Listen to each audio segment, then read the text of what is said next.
अल्लाह पाक आपको खैर बरकत दे। जज़ाकल्लाह जज़ाकल्लाह जज़ाकल्लाह जज़ाकल्लाह जज़ाकल्लाह के लिए आप बात करें हर चीज के लिए बस। जज़ाकल्लाह जज़ाकल्लाह हम कौम की हक के लिए आवाज उठाए बस। हक के लिए बात करो बस। जज़ाकत होती है वो बोलनी चाहिए, लोगों तक जानी चाहिए।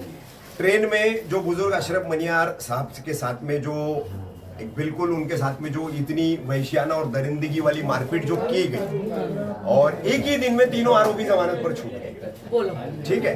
कल उनको सुबह में मतलब कोर्ट में खड़ा किए उधर, तो छुट्टी का कोर्ट था, 15-15 हजार रुपए की कैश जमानत दे करके उनको छोड़ दिया गया।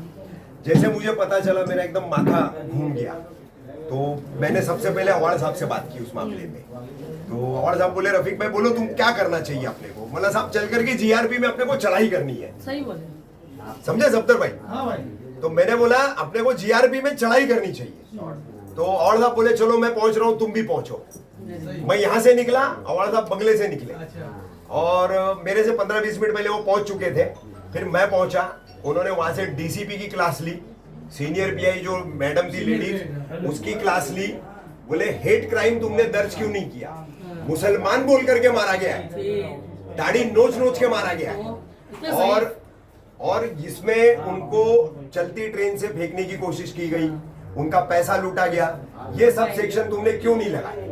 आज अल्हम्दुलिल्लाह ऐसा हुआ कि उस दबाव के चलते 3 सेक्शन उसमें बढ़ाने चाहिए थे, 3 उन्होंने नहीं बढ़ाए लेकिन 2 उन्होंने बढ़ा दिए। और 2 बढ़ाने के बाद जो है ना, 2 बढ़ाने के बाद उसमें एक सेक्शन जो है नई जो कानून अभी लाया गया अभी 1 महीना पहले नया उसमें ट्राइबल बाय सेक्शन कोड एक सेक्शन लगा उसमें, लूट का, रॉबरी का। तो उसकी वजह से क्या हुआ, आयोग को रिपोर्ट देनी पड़ी कोर्ट में सेक्शन बढ़ाने की और आरोपियों की जमानत रद्द करने की, और कोर्ट ने आज तीनों आरोपियों की जमानत रद्द कर दी। और जमानत रद्द होने के बाद अब धुलिया, चालीसगांव, नासिक की जीआरपी की एलसीबी टीम उनको पकड़ने के लिए उधर बैठी हुई है और कल सुबह तक इंशाल्लाह उनको लाया जाएगा वापस और तीनों का रिमांड मिलेगा और फिर बाकी के जितने भी लोग थे वो भी आएंगे, क्योंकि एक तो रुमाल बांध के जमानत पर जो छूट गए तो आगे इन्वेस्टिगेशन नहीं, पुलिस को कस्टडी नहीं। तो जो शिंदे करके जज थे उन्होंने फौरन जो है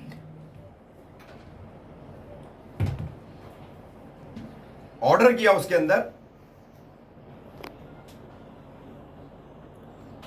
ये ऑर्डर कॉपी है, अल्हम्दुलिल्लाह ये ऑर्डर कॉपी। और मैं खुल करके बोलूंगा, credit goes to MLA Jitendra आवाज।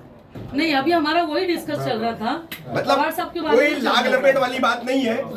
मुमरा कौसा में मेरे से बड़ा विरोधी कोई नहीं है अवार्ड का, लेकिन जो अच्छा काम किया उन्होंने वो काम है। और इतना बड़ा मतलब कि एक जमानत मिला हुआ मामला, उसमें वापस सेक्शन बढ़वा के लेना और उन आरोपियों की वापस गिरफ्तारी करवाने वाला मामला, बहुत बड़ा काम था। ठीक है। बाकी के मैंने देखा, मैं जब उनका सप्लीमेंट्री स्टेटमेंट चाचा का जब कल्याण कोनगांव में हुआ तो मैं खुद मौजूद था वहां पर। तो वहां पर मैं देख रहा हूं कि फलाना पार्टी के लीडर आ रहे हैं, पार्टियों का नाम नहीं लूंगा मैं, ठीक है। कोई औरंगाबाद से आ रहा है, कोई जलगांव से आ रहा है, कोई धुलिया से आ रहा है, कोई ठाणे से आ रहा है, कोई मुंबई से आ रहा है, खलील भाई, और सिर्फ फोटो और वीडियो, लेटेस्ट अपडेट। आप कर क्या रहे हो? सिस्टम पे जाके लड़ रहे हो, पुलिस से आप दबाव डाल रहे हो, पुलिस से मांग कर रहे हो, कुछ थोड़े टाइम पहले क्या बोला, हमारी कौम सिर्फ यही काम में आगे है। जो काम करना था वो काम कल अवार्ड साहब ने किया। नहीं, वो ग्रेट काम किए, बहुत बड़ा काम किया कल अवार्ड साहब।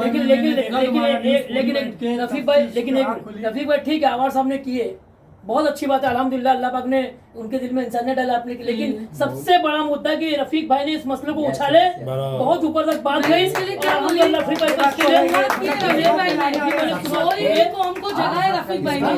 नहीं, आज आप लोगों की दुआओं से अल्हम्दुलिल्लाह रविश कुमार ने भी मेरा वो इंटरव्यू चलाया है, बाकायदा मेरा नाम लेकर। 1 घंटे पहले सबसे पहला जो रफीक भाई ने अभिसार शर्मा ने भी चलाया है। काम की बात कर रहे थे, इनको एमएलए का लड़ा डालो। नहीं, राजनीति अपना फील्ड नहीं है, अपना फील्ड कलम